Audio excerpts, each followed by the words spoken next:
Well, after some technical difficulties, I am trying for my Live at 5 show for the third time. If it goes out, I apologize in advance. I'm having some difficulties with the Wi-Fi here at the office. But this is Real Talk Real Estate Episode 2.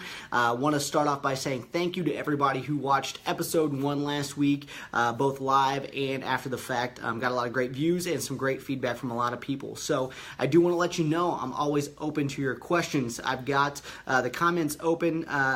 Anybody who's watching right now, feel free to leave a comment with any questions you might have, or as always, I will allow you to go ahead, send me messages, send me emails, aaron@theaaronadvantage.com. Give me a call, 812-779-6273. Any questions you have at any time, I'd love to have a conversation about those, whether that's about the buying, selling process, investing in real estate, or anything else that has to do with homes. So the first thing I want to talk about today is the fact that I did get a question from William Glazer last week after I did my show.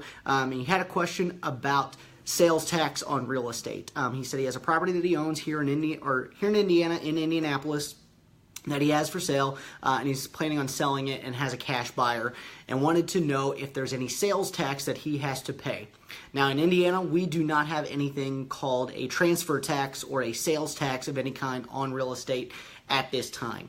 And in fact, there's no legislation in place that they're actually trying to do anything with any sales tax on the actual transfer of real estate, of which I'm aware at this point. But some states do have that. So if you sell any property in the state of Indiana, the only taxes that you're going to pay are going to be property taxes, and that's generally handled through the negotiation of the contract. And whenever you have the listing agent come out to your house, they'll tell you what the common practice in your area is most of the time, and then you'll be able to see on the purchase agreement exactly how those property taxes are going to be handled at the closing for that time and after.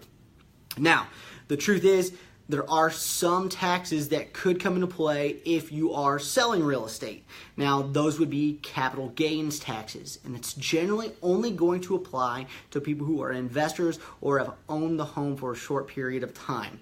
The two types of investing you might have is if you have a property that you've owned for a long time that you've been holding as a rental property, you are going to have some taxes you're going to have to pay on that if you've used it as a business and there's any kind of capital gain on the value of the property.